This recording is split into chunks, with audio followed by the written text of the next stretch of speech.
Ao contrário do Brasil. Vamos falar da Hungria agora. Próximo slide. Outro exemplo. Né? Pode mudar de slide aí, Pablo. Hungria. Esse é outro país que a gente descobriu sem querer, né? Eu fiz a Hungria. Nossa, a Hungria está em torno de 20º colocado do mundo. Aí fui vendo, né, a Hungria melhorando, né? Então vamos lá.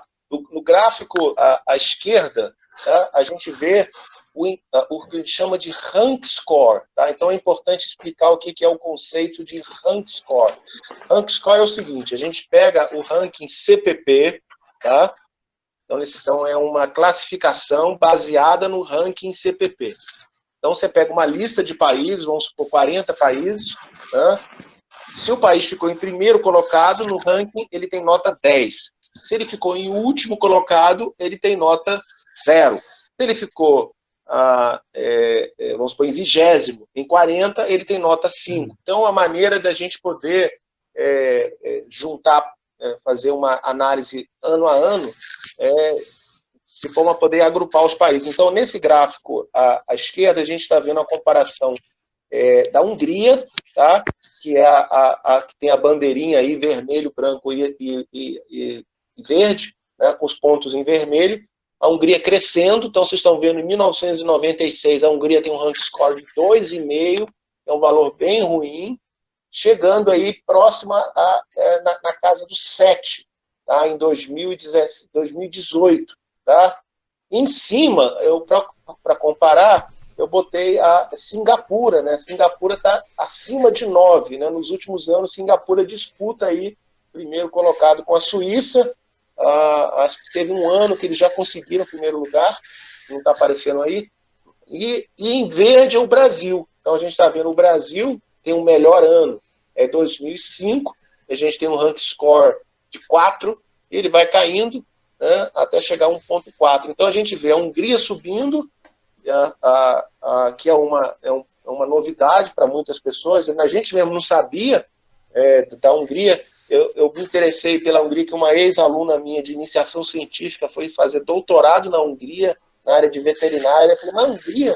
Aí eu fui, curiosidade, eu fui olhar a Hungria. Então, aquilo que o Fabiano falou de uma coisa são as áreas agregadas, tudo junto. Outra coisa é olhar as áreas especificamente. Então, no gráfico de baixo, eu sei que está pequenininho, mas eu vou direcionar os leitores. Então, são 3 resultados, tem medicina, física e geologia, e rank score. Então, vocês podem ver medicina, física e geologia, que são os pontos vermelhos, tá? Porque é uma cor da bandeira da Hungria, subindo, chegando próximo a 10, né?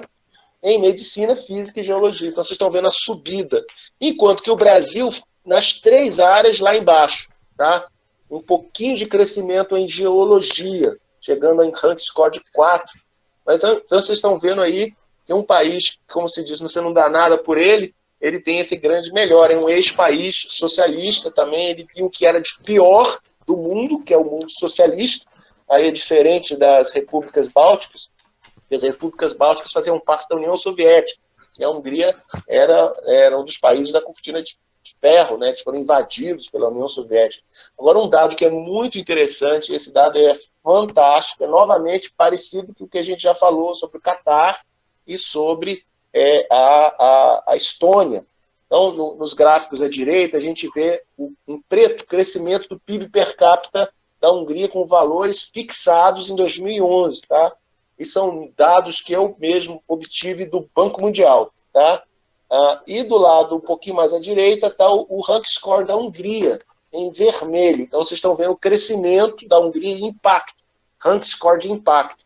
E aí, o que a gente fez? Uma correlação de um gráfico com o outro. E o R quadrado deu 0,87.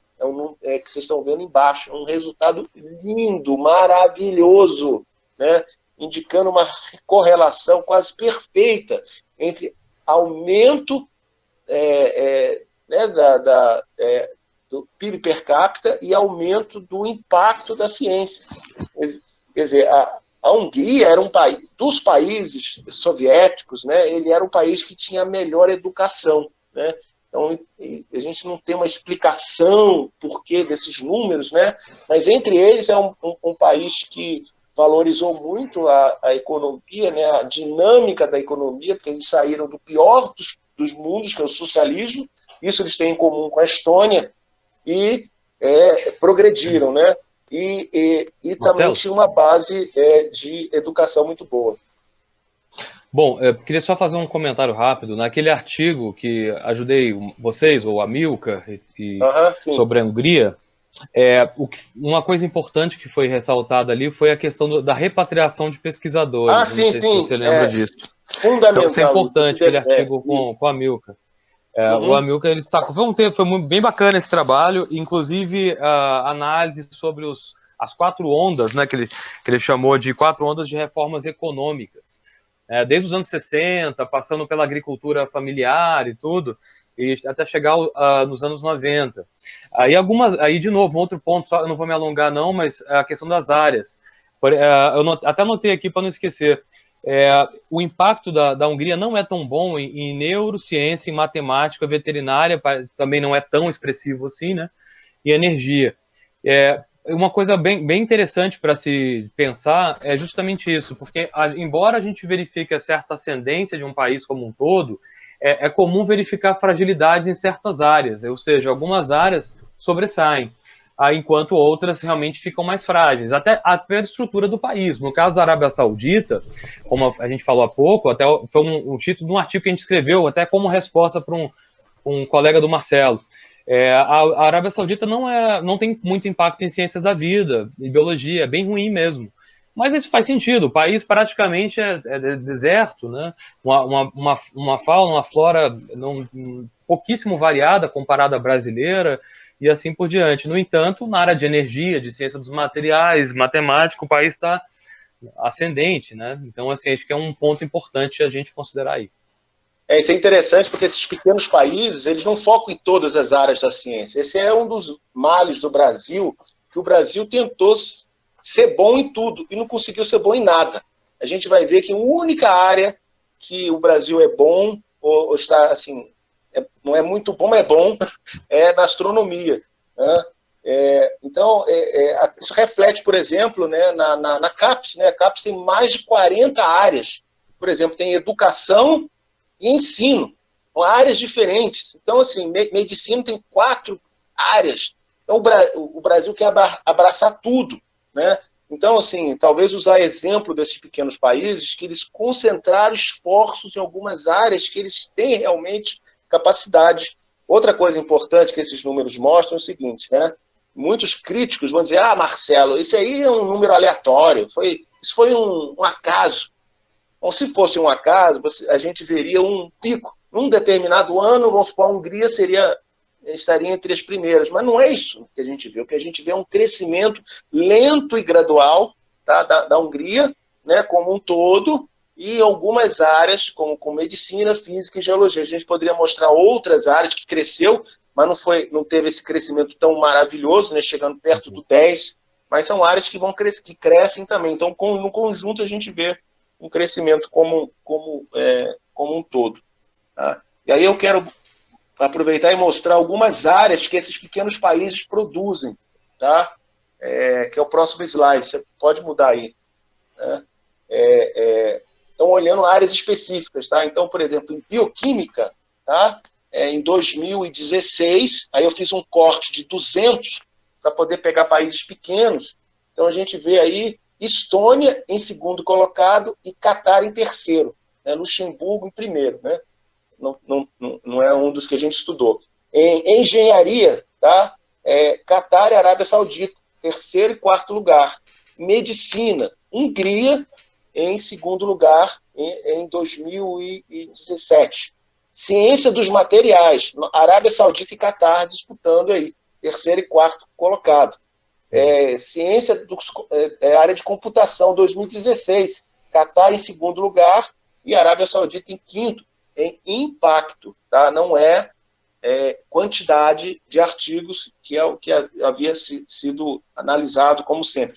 Eu vou mostrar mais um dado, você pula aí mais um próximo, só para mostrar o Chile. Depois eu vou mostrar um dado, numa linha do tempo, um dado atualizado, que assim, isso é um orgulho latino, né? Nós somos o país da América Latina, então temos que valorizar um vizinho que está indo bem, né? Então o Chile, terceiro colocado aí, isso é 2016, se eu não me engano, na área de ciência planetária e geologia, tá?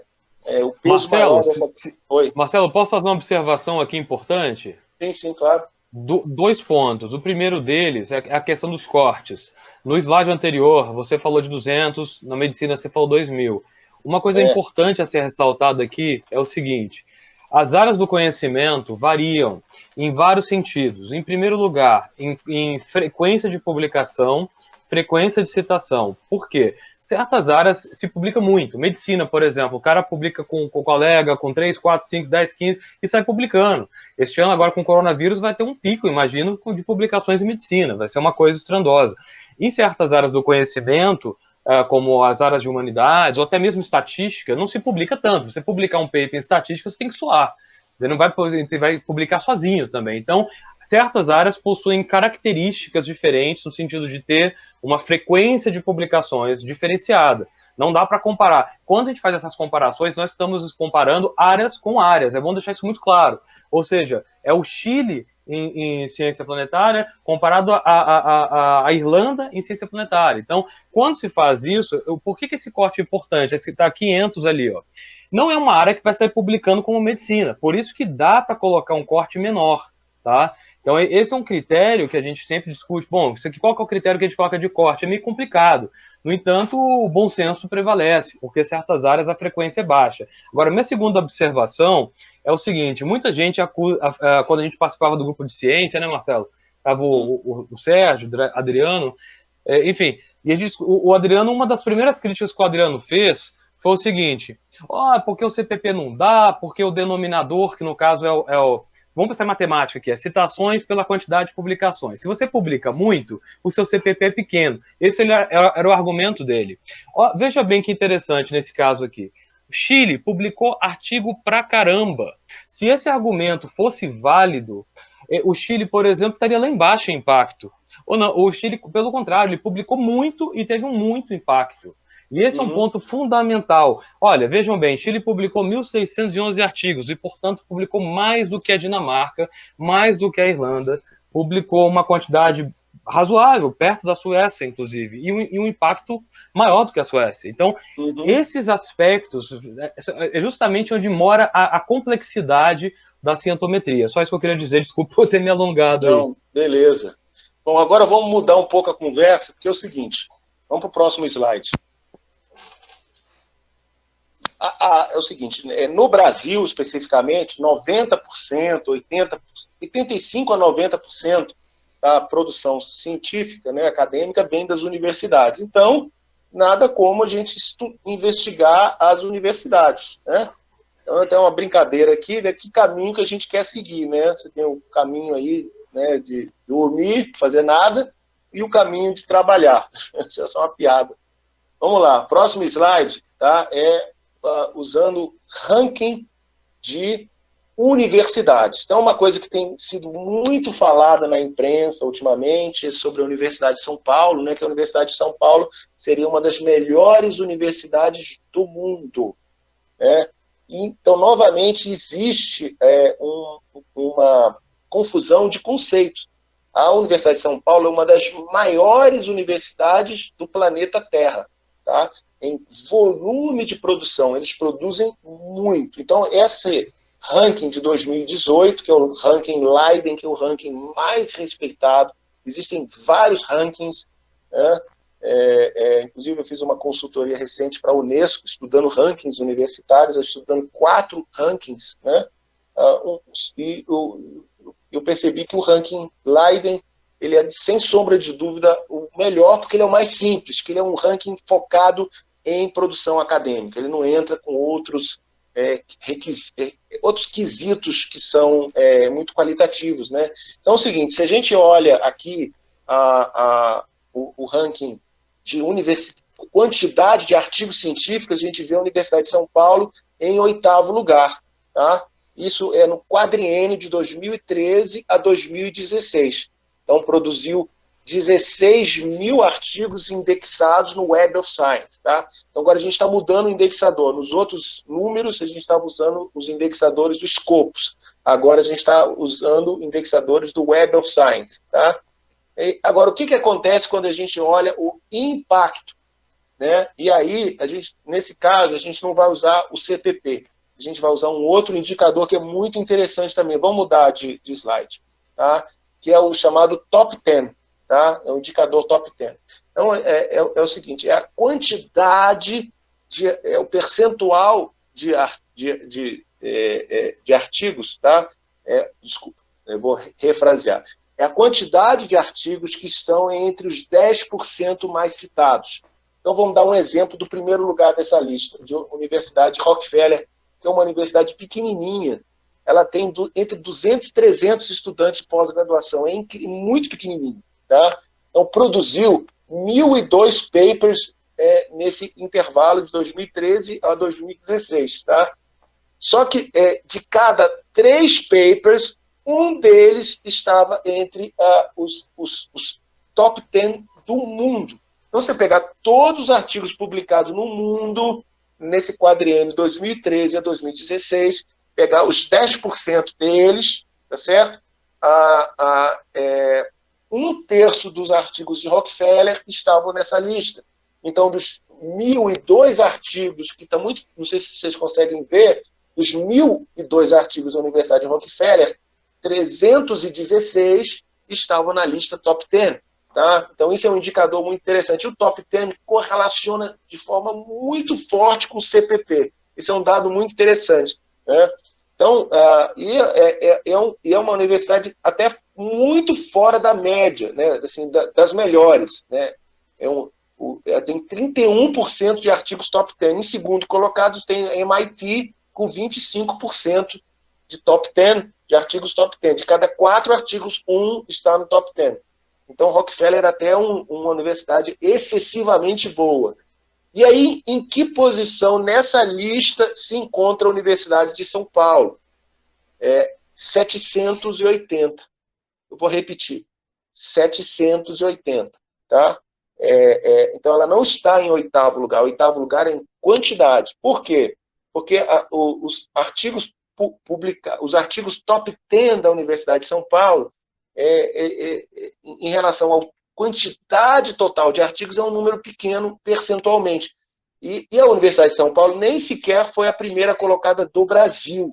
A primeira colocada do Brasil nesse ranking de 2018 é a Universidade de Santa Catarina, a Federal de Santa Catarina, que publicou 2.416 artigos, tendo 164 entre os top 10. Ou seja, teve 6,8% de artigos top 10. Ficou em 710. E a Universidade de São Paulo em 780.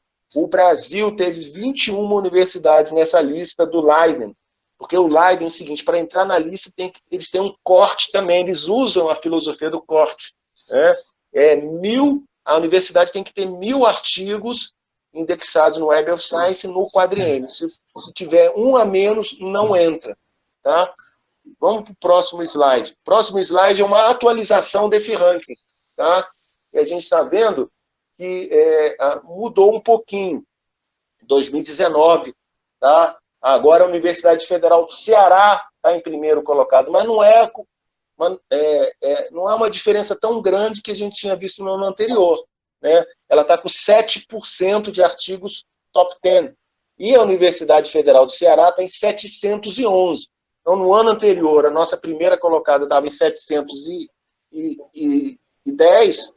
Em 2019, a primeira colocada está em 711.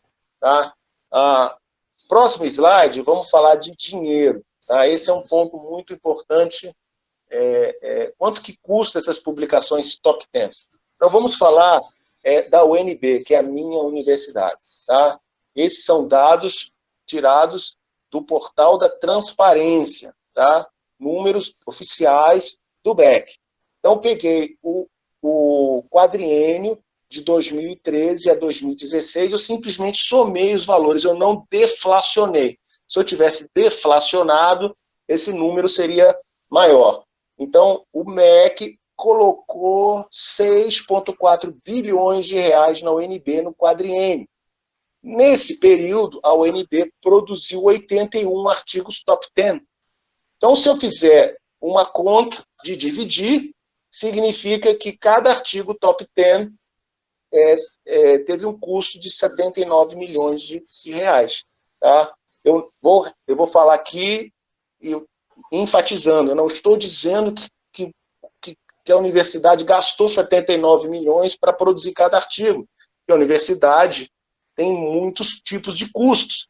O que eu fiz é simplesmente uma conta. Eu peguei um montante de dinheiro federal que entrou na UNB e dividi pela quantidade de artigos top 10 e gerei esse número.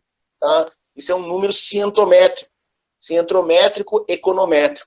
Eu posso comparar o UNB com o UFRJ. A UFRJ tem uma eficiência melhor, porque na UFRJ esse número é 45 milhões de reais por artigo top 10. Entrou 12 bilhões na Universidade Federal do Rio de Janeiro nesse quadriênio e saíram 277 artigos.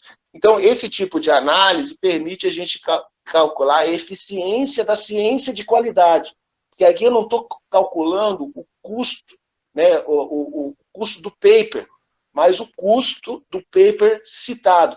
Existem vários números cientométricos, por exemplo, o custo do aluno, né, que você pega o dinheiro, quanto que entrou na universidade e divide pelo aluno. Isso é um número oficial que é feito pelo MEC há mais de 10 anos. Então, esse é um número que eu inventei, é dividir o total de dinheiro que entra com a quantidade de artigos top 10. Fabiano, quer comentar? Bom, se eu pudesse comentar, Marcelo, é do slide anterior, do Leiden. Acho que vamos voltar. Passou batido aí um. Duas observações com relação ao Leiden. A primeira observação é com relação ao fracionamento. A gente colocou aí 16 mil papers da USP fracionados, né? Se a gente tirar lá o fractional accounting lá em cima, vai subir para 30 e tantos mil papers. Só que o posicionamento relativo não muda tanto, tá? Essa é a primeira observação. Assim, por mais que a gente... porque você fez de tal forma, então isso vai levar a tal resultado.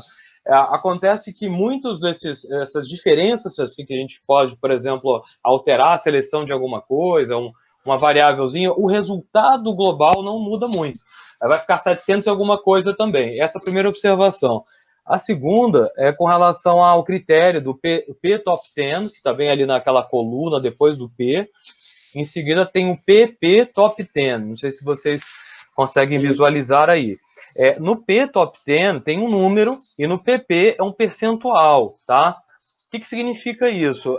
No primeiro, você tem um indicador que se chama indicador Size Dependent, né? Size Dependent Indicator. Isso não é invenção minha, nem de ninguém, isso vem dos pesquisadores alemães, tá? Holandeses. O Lud Waltman trabalha com isso, o Henk Mood trabalha com isso, e o Leiden, até por seguir a tradição da Holanda, utilizou isso nesse ranking. É bem interessante, pelo seguinte, nesse indicador Size Dependent, para quem quer pensar um pouquinho do ponto de vista matemático, porque acho que cada 5 pessoas, 5 não entendem, né, Marcelo? A gente fala sobre isso aí acha que isso está em invenção.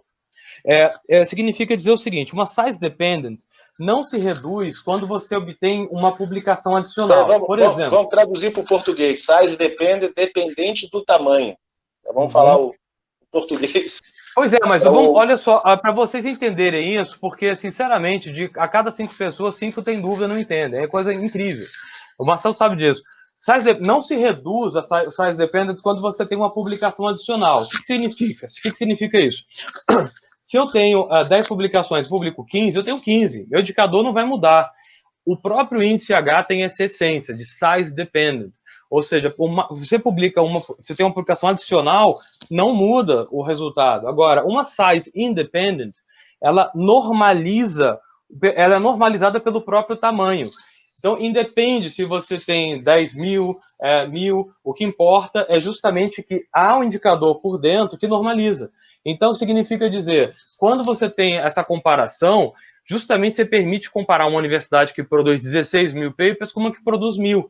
E se você adotasse isso para qualquer outro contexto, funciona, porque isso é estatístico. Você normaliza, é normalizado pelo próprio tamanho. Então, a essência de Size Dependent Indicators, Size Independent Indicators, isso não é a minha ideia. O próprio Leiden traz isso, e tem vários papers tratando sobre isso. Só que no Brasil, toda vez que a gente explica isso, as pessoas não entendem. Ela simplesmente ignora. Eles falam assim, não, porque a USP ela está em termos da posição 90, em quantidade absoluta de artigos top 10. Mas a USP é muito grande, produz muito, então a gente tem que ver qual é a proporção desses artigos top 10 em relação ao total produzido pela universidade. Né? Eu já vi até uma crítica de um ex-presidente do CNPq, não vou dar nome, dizendo que eu era burro, assim mesmo, que eu não sabia fazer conta. Desculpe aqui usar esse termo assim, um pouco chulo, mas as pessoas, muitas vezes, que a Fabiana falou, elas se recusam a fazer as contas, porque certas contas geram números que são incômodos. Então, elas simplesmente se fecham em conceitos errados. Né? E isso é uma coisa muito ruim, que está acontecendo muito na academia hoje, né? Porque as pessoas têm uma opinião a respeito de alguma coisa e elas não querem ouvir o outro lado, simplesmente ignoram. Não, fulano, não vou ouvir, não quero ouvir o seu argumento. Isso é inaceitável, né? Isso vale para a cientometria, vale para qualquer outra área da ciência, né? A gente não pode Marcelo, aceitar se eu puder fazer uma observação rápida aqui, só para não vou me alongar, não. Isso que a gente está acabando de ver, talvez seja uma das coisas mais importantes, porque esse raciocínio que a gente está vendo aqui diante do Leiden é o que a gente utiliza para o resto. Porque se as pessoas não entendem o conceito de um indicador size independent, não vai entender absolutamente nada das análises. Porque a essência do size independent é aí. A mediana de um CPP, uma média do CPP, ou mesmo a aplicação de um highly cited papers, um percentual de highly cited papers, a essência estatística está nessa tela que a gente está vendo neste instante. E qual que é o grande problema da maioria? No caso brasileiro, a gente tem o Brasil é o 6º país mais populoso do mundo, né? Então, assim, quais são as referências que nós temos ocidentais de países populosos dos Estados Unidos? O resto é China, Índia. Então, assim, Oriente, ou seja, você não tem Indonésia, você não tem uma referência de países grandes. Então, o Brasil padece do size effect, ou seja, o PIB nominal do Brasil é enorme, só que a gente vai PIB per capita é pequeno. A gente produz muitos papers, mas o impacto em size independent indicator é pequeno. Então, isso é uma questão de dimensão. Só que como a gente padece muito do problema de matemática, a gente não consegue compreender isso. Aqui no Brasil, isso é um problema severo. Falando em matemática, vamos falar da origem, da onde que saem esse monte de publicações brasileiras. Vamos para o próximo slide. Vamos descer aí. Mais um. Aí. Então, a produção científica brasileira, né, não só apenas grande parte dela, né, mais de 90%, ou mais de 85% vem das universidades, tá? E também grande parte dela vem dos alunos de pós-graduação. Eles são a verdadeira mão de obra da ciência, né? E a gente vê isso de forma muito clara usando a centometria, né? Não é achismo. Então, na figura que a gente está vendo em cima do lado direito, a gente está vendo a quantidade de títulos de doutorado concedidos. Tá? Isso são dados da revista FAPESP, dados oficiais. Né? Então, o Brasil produziu 3.500 títulos de doutorado, né, em 1997, isso é um número redondo, coincidência. Em 2017, 21.393. Né? A gente nós temos uma meta, por lei, né, para chegar em 25 mil. Né? A CAPES tem essa meta, por lei, goste ou não, tem que chegar a 25 mil. Então, o que a gente está vendo é que há um aumento anual e há uma quebra, no sentido de há uma aceleração a partir de 2010, que é o efeito reúne, onde as universidades têm um grande crescimento. E o que isso tem a ver com a produção científica? A gente comparar o gráfico de produção de papers, crescimento, com o crescimento de teses de doutorado, a gente vê a curva, que é o gráfico que está mais à esquerda, um R quadrado de 0,94, ou seja, uma correlação quase perfeita. E isso não é novidade, o próprio ex-presidente da CAPES, Jorge Guimarães, muitas vezes deu palestra se vangloriando de que o grande crescimento da ciência brasileira em quantidade era devido ao aumento de cursos de pós-graduação e aumento de estudantes de pós-graduação. Então, não sou eu que estou dizendo isso, é um ex-presidente da CAPES. Isso usando a filosofia que ele tinha, que quantidade era qualidade. E eu discordo, Fabiano também discorda. Quantidade é quantidade, qualidade é qualidade. Tá? Então, assim, qual é um dos problemas, né? Eu não vou entrar nessa questão educacional, mas vamos ver qual é uma das consequências nefastas desse imenso aumento de teses de doutorado, né? Então, a gente tem um aumento de 500% em 20 anos. É um crescimento chinês, né? Que o Brasil teve. Vamos para o próximo slide. É o aumento gigantesco do desemprego de doutores e mestres. Novamente, são dados oficiais, dados da CAPES de 2014. Isso antes da crise que o Brasil teve em 2015, 2016, e agora a gente está numa segunda crise, né? Então, a gente tem o quê? Os números oficiais da CAPES, em 2014, diziam que o Brasil tinha 66% de mestres empregados e 75% de doutores empregados, e usava esses números com grande, digamos, louvando os números. Eu olho de uma forma ao contrário. Para mim, eu acho um absurdo. 1/3 de mestres desempregados. É o mesmo número, só que olhando de uma maneira diferente. 1/4 de doutores desempregados. Quer dizer, você forma uma pessoa, chega no nível de doutorado, para ele ficar sem emprego, né? Então, assim, existem casos, inclusive, que o doutorado ele piora a vida de uma pessoa. Você pode ver casos, eu conheço o caso de 2 amigos, não vou entrar em nomes, tá? Da área de engenharia. Um foi fazer pós-graduação, mestrado, doutorado, né? Publicou papers, e o outro foi trabalhar numa firma de engenharia, de construir prédio. Né? Não fez pós-graduação. Depois de 10 anos, já era um engenheiro com currículo, com prédios construídos, né, com patrimônio, apartamento próprio. O outro estava sem emprego, 10 anos depois, com papers no currículo, sem emprego, e lutando por uma bolsa de pós-doutorado. Então, assim, e nunca trabalhou no mercado real, nunca construiu um prédio. Os dois são da área de... nunca construiu uma ponte, né? Ambos da área de engenharia civil. Então, eu vejo assim, se esse cara, o que fez o mestrado, doutorado, fez estágio, bolsa de CNPq, CAPES, né, quiser entrar no mercado de trabalho, se passaram 10 anos, quer dizer, ele já não tem mais aquele gás que tinha 10 anos anterior, quer dizer, a gente está vendo um exemplo da pós-graduação piorando a vida do brasileiro. Deveria ser o contrário, a pós-graduação deveria melhorar a vida.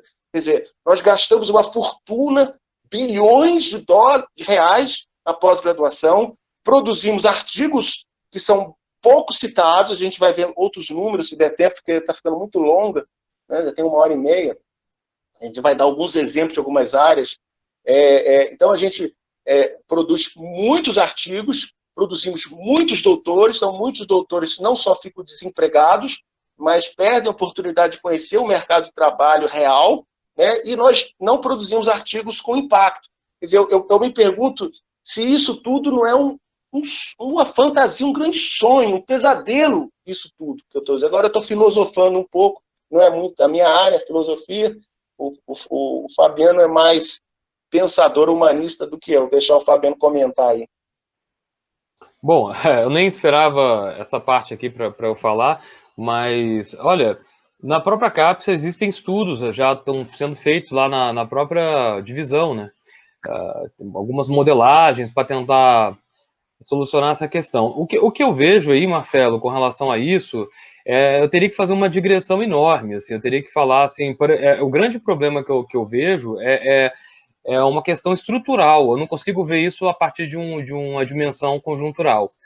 Porque quando a gente está falando de ciência, de tecnologia, de inovação, a gente está falando de um tripé, um trinômio extremamente complexo, assimétrico, não linear, e muitas vezes a visão que eu tenho é como se isso fosse uma espécie de algo linear que você pudesse colocar o valor X e tivesse um resultado, né, um output Y. E muitas vezes o input e output não correspondem. E assim, o grande problema que eu vejo nesse sentido é que o Brasil se afasta cada vez mais da cadeia global de valor, né? A cadeia de valor, que é algo que vem sendo debatido desde os anos 80, aí a economia se apropriou muito desse conceito, a cadeia global de valor, e quando a gente analisa esse trinômio, ciência, tecnologia e inovação, a gente vê completamente capenga os componentes, né? Ou seja, a ciência, que supostamente era muito boa por conta da indexação nas bases, não está dando sustentação, por exemplo, para as inovações tecnológicas. E eu acho que é aí que mora o grande problema. Eu vou tentar resumir para não alongar, mas eu queria só trazer um insight para vocês. A ciência e a tecnologia, historicamente, estão desvinculadas, não fazem parte uma da outra. Está cada vez mais claro na literatura que inovações tecnológicas foram motivadas pelo prazer experimentar, ou seja, pela curiosidade. O cara estava sentado, e de repente vinha com uma ideia maravilhosa, né? Você acha que o governo não existia, o Estado não estava induzindo o Pierre de Fermat a fazer o teorema, entendeu? Fermat, faz isso aqui para mim. Então, assim, as grandes inovações, sejam elas do ponto de vista de tecnológico, científicos, foram mais motivados pela curiosidade. O Jared Diamond, um polímata, fala muito sobre isso. Agora, na segunda Revolução Industrial, quando a gente tem aí já não o protagonismo inglês, mas entra o protagonismo da Alemanha, já entra Estados Unidos, começa a entrar também, a ciência e a tecnologia começam a se unir, até por conta da indústria farmacêutica, a indústria siderúrgica. Isso vai ter um impacto enorme no século XX. E aí a grande questão que eu me coloco aqui, sempre pensando sobre isso, tem duas linhas de atuação. A primeira, que é a linha schumpeteriana, Schumpeter, né, o famoso economista que defendia a tese de que a inovação era o motor do capitalismo, né? Ou seja, a tese dele, que vê no livro de 42 sobre a destruição criativa, parte dessa ideia. Ele separa, portanto, invenção de inovação. Só que o que eu vejo é que nossa estrutura de fazer ciência, CTI, não está conectada. Ou seja, se a inovação, como Schumpeter previa, vai haver o processo de burocratização da inovação. Ele já previa isso. Ele era, no final da vida, ele estava bastante pessimista, né? E aí, assim, só que a gente tem um momento em que a ciência poderia ser uma espécie de indutor da inovação. Porque por que as pessoas, se a gente fosse pensar do ponto de vista dos incentivos, existe no mercado no capitalista uma certa instabilidade, até por conta do capital oligopolista, etc., estruturas de mercado. Isso, inclusive, Schumpeter analisou nos anos 30, nos anos 40. E essa instabilidade faz com que as pessoas não queiram investir, muitas vezes. As empresas ficam tímidas, aí acabam apostando em estruturas mais imitadoras, né? Eles não estão a fim de fazer uma aposta grandiosa, né? E o que acontece? Nossa estrutura desenvolvimentista não consegue gerar incentivos para isso. Como eu disse inicialmente, quando o Marcelo apresentou o GERD, né, as rubricas, a gente tem aí, nós somos um dos países que mais subvenciona a inovação, né? E o Brasil não consegue sair do lugar. Então, esse sistema brasileiro mata demais os incentivos, e isso não é só na área de biologia, né? Mas isso é sistêmico. Então, isso me parece muito grave. E a gente tem sempre a impressão de que está faltando dinheiro, ou seja, vamos aumentar o orçamento que resolve. Só que a gente nunca acerta, né? Nunca aperta os parafusos. E aí a gente fica numa situação realmente muito complicada. Professores. Deixa eu passar o. Sim, fala aí. Professores, nós já estamos com 1h40 já de apresentação. Não sei o que vocês acham, se de repente a gente for para o chat, conversar um pouco com os colegas. Eu sei que tem muito material ainda. Deixa eu dar só um exemplo da área de educação, porque assim, a gente está vivendo um momento aí da disputa de quem vai ser ministro, assim, mais de 20 candidatos. E aí acho que seria interessante falar de números da educação e depois abrir. E a gente pode fazer um outro chat, né? Uma outra live, né? Para dar. Tem muitos números aí, se a audiência quiser, né? Muda aí mais um aí, só para eu falar da área de educação, que as pessoas têm muita curiosidade, né? Com a área da educação se fala muito em educação no Brasil, né? O Brasil deveria investir mais dinheiro, e o Brasil está mal no PISA, todo mundo sabe disso, né? Então eu resolvi, no ano passado, no início do ano passado, eu resolvi fazer uma análise cientométrica da área de educação, mas não aquela análise que eu já havia apresentado, comparando o Brasil com outros países, mas comparando as publicações, as revistas onde os brasileiros publicam. Porque na área de educação, a maioria publica em revistas nacionais. A grande maioria, mais de 90% dos pesquisadores brasileiros publicam em revistas nacionais. Então, o que eu fiz? Eu peguei as principais revistas que estão no Scopus, tá? Indexado no Scopus, e peguei as principais revistas do Brasil e peguei a principal revista por país. Então, eu peguei a principal revista americana, então eu peguei o American Educational Research Journal, que é a primeira colocada em termos de impacto dos Estados Unidos. Peguei a primeira colocada da Inglaterra, peguei a primeira colocada da Holanda, e por assim em diante. Eu usei esse método. Podem criticar o meu método, mas foi o que eu usei. Depois eu refiz isso com outras formas de análise, mas eu peguei a primeira colocada por impacto por país. Tem até uma revista portuguesa, uma revista grega, e aí vamos ver os números, tá? O próximo slide. Então, o que o primeiro, do lado esquerdo, são citações por documento. Cada coluna é uma revista, tá? Então, eu numerei para não ficar aparecendo o número da revista, para depois o pessoal não reclamar, né? Então, número 1 dos Estados Unidos, número 11, que é a primeira acho que não dá para ver os números, mas, na média, a gente pode ver que as revistas do exterior tiveram uma média, um número aproximado de 4 citações, 3,8 citações por artigo. E as revistas brasileiras tiveram, em média, 0,22. Ou seja, de cada 5 artigos, você precisa de 5 artigos para ter uma citação. A diferença média das revistas brasileiras para as revistas da amostra que eu usei era de 17 vezes. Né? Se a gente pegar também, agora olhar no lado, outra análise, que é do lado, o gráfico que está do lado direito, tá, em azul, que é a quantidade de artigos que tem pelo menos uma citaçãozinha. Tá? Então, nesse conjunto de artigos, nas revistas do Hemisfério Norte, em média, 80% dos artigos tiveram pelo menos uma citação. Tá? Enquanto que, no Brasil, a média das revistas brasileiras foi 17%. Ou seja, fazendo assim, a grosso modo, um número redondo, né, a gente pode dizer que de cada 5 artigos brasileiros, apenas um é citado. Enquanto que no exterior, de cada 5 artigos, 4 são citados. Né? Por isso que saiu essa reportagem, não é reportagem, esse artigo que saiu na Gazeta do Povo na época, muito comentado, tanto de pessoas que gostaram, quanto pessoas que detestaram esse artigo. Né? Então, a gente pode olhar na figura inferior, que está mais ou menos no centro, né, o percentual de artigos citados, né, usando, chama o box plot. As revistas da amostra do exterior, 81% versus 17%. E se a gente faz o rank score, né, o Brasil ficou em último lugar em educação. Aí a gente pergunta o seguinte: o Brasil é um dos últimos lugares no PISA. Isso todo mundo sabe, no PISA.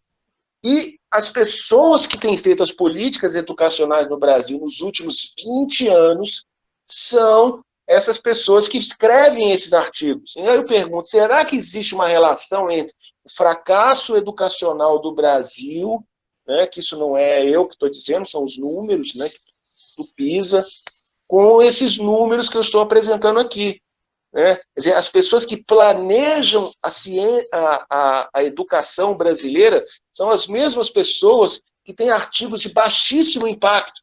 Quer dizer, eu estou questionando a competência dessas pessoas de direcionar, de dirigir a educação brasileira, né? Tem uma expressão americana que eles falam assim, how dare you, né? Que até o pessoal brincava ali com aquela Greta Thunberg, né? How dare you? Então, assim, como que essas pessoas se atrevem a querer ditar as regras da educação do Brasil se eles são péssimos autores? Em média, é claro que existem pesquisadores na área de educação muito citados, mas na média é muito ruim, né?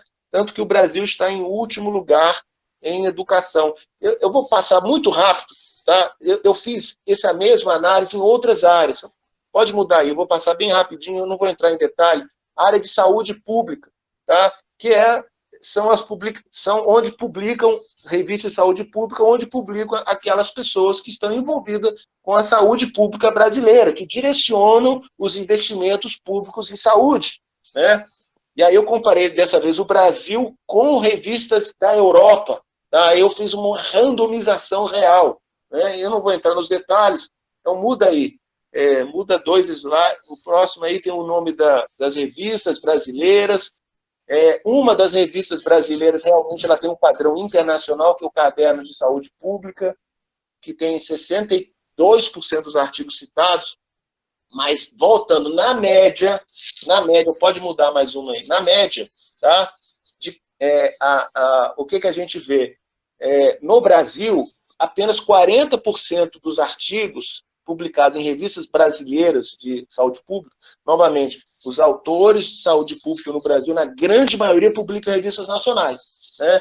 Então, de cada 5 artigos publicados em revista de saúde pública, apenas 2 são citados, né? Enquanto que no exterior, né, da Europa Ocidental, 3 de cada 4 artigos são citados, né? E na área de saúde pública, se a gente olha a análise cientométrica clássica, o Brasil está em antepenúltimo lugar. Então, novamente, eu faço a pergunta para o pessoal da área de saúde. O fracasso da saúde pública no Brasil, que a gente sabe, né? Eu não preciso entrar em detalhes, a gente sabe que isso é um fato. Será que existe uma relação, uma correlação do fracasso da saúde pública no Brasil com o fracasso cientométrico, tá, da área de saúde pública, na área de pesquisa em saúde pública? Na média, tá? Não vão dizer que daqui a pouco amanhã vai sair na Folha de São Paulo, no Estadão, que eu disse que toda a pesquisa em saúde pública no Brasil é ruim, não. Na média, os números são realmente muito baixos, tanto que estamos em penúltimo lugar. Tá? Então, assim, eu vou dar só mais um exemplo rápido. A área de sociologia, pode mudar aí, né? Aquelas pessoas que direcionam, né, a grandes políticas sociológicas, né, sociólogos estão em muitas consultorias, assessorias, cargos comissionados no governo federal, no governos estaduais, municipais. Como que o Brasil está em sociologia, né? Eu comparei Brasil, Inglaterra, Estados Unidos e França. Então, olha que interessante. Pode mudar aí. Eu vou indo bem rápido. Percentual de artigos citados de sociologia. Os artigos brasileiros de sociologia, apenas 25% recebem uma citação. De cada 4 artigos, apenas um recebe pelo menos uma citação, enquanto que os artigos dos Estados Unidos e da Inglaterra, 90% deles são citados. O que é curioso é que o Brasil tem um comportamento muito parecido com a França, né, que os franceses também publicam em massa nas revistas francesas. E as revistas francesas têm um padrão parecido com o Brasil. Aí eu pergunto, se você é um estudante de sociologia, você quer seguir o padrão inglês americano ou você quer seguir o padrão francês? Né? Só mais um slide. Estamos em penúltimo lugar do mundo em sociologia. E só mais um slide, só para a área do direito. Tá? Só mais um, rapidinho. Eu vou simplificar, resumir, comparei as publicações brasileiras em direito, indexadas no Scopus, com as melhores publicações em direito, as melhores revistas do mundo. E a diferença em termos de citações, né, de CPP, é de 34 vezes. É uma diferença astronômica, 34 vezes é muito.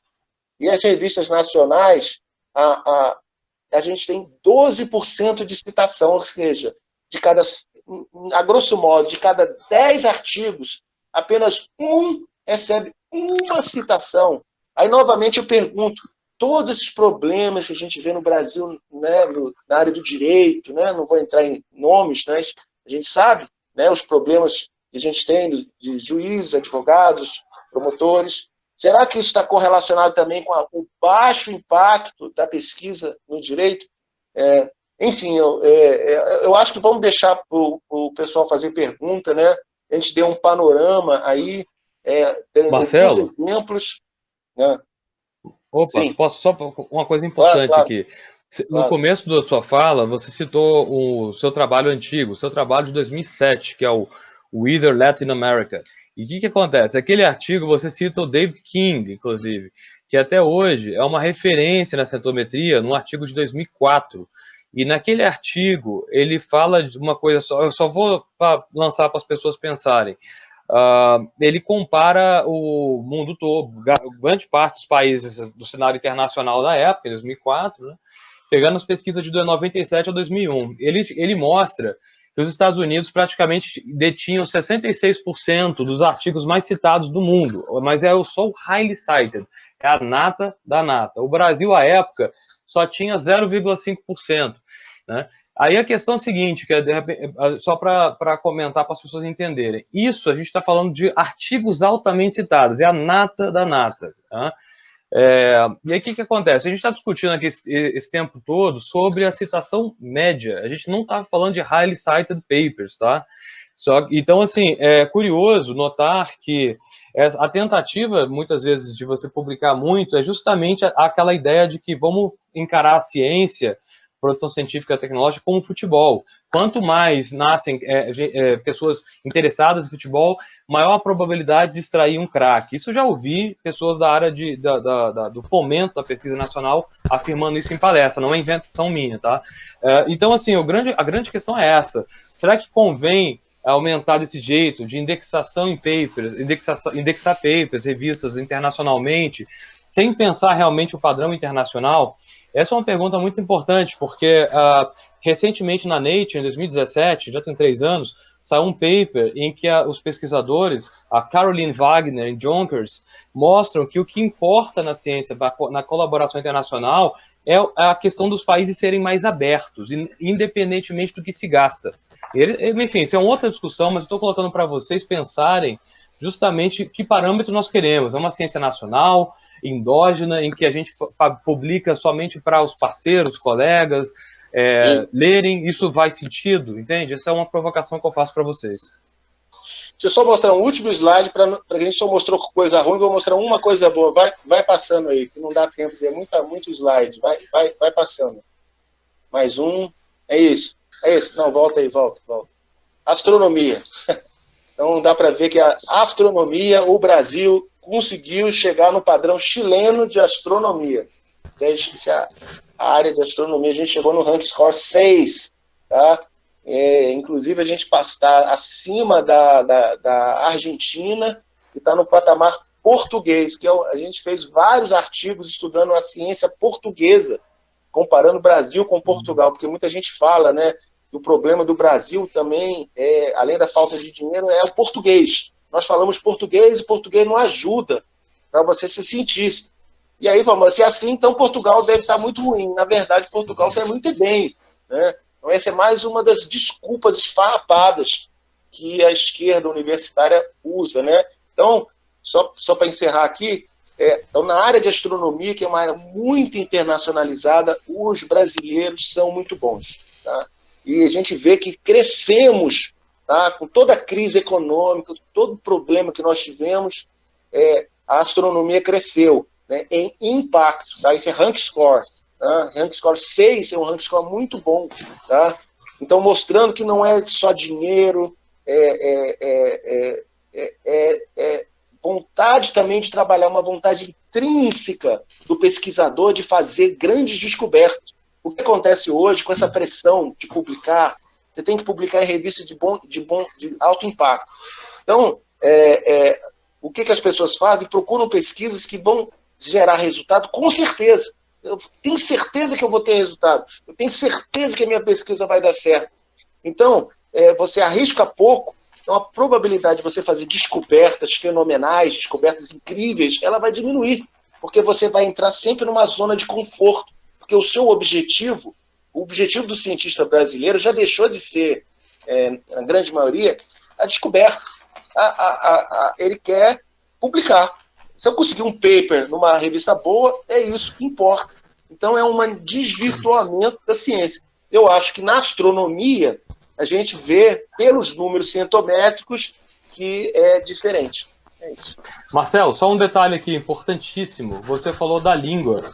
Nesse paper do David King, de 2004, ele fala justamente que é pouquíssimo provável que o inglês fosse a justificativa para aqueles resultados que ele apresentou no paper. Naquele paper da Nature, de 2004, né? Eu não sei se você se lembra disso, porque é um paper antigo. Curiosamente, os Estados Unidos, em rank score, em citações médias, está caindo. Ou seja, os Estados Unidos têm um highly cited paper, só que na época eles também tinham citação média alta, só que os Estados Unidos estão constantemente caindo, enquanto a China, em citações médias, está aumentando. Então a China conseguiu passar os Estados Unidos no ano passado em indexação na Scopus, ao mesmo tempo que trouxe esse impacto médio incrível, no caso a China, e Estados Unidos, em termos de citações médias, está só despencando.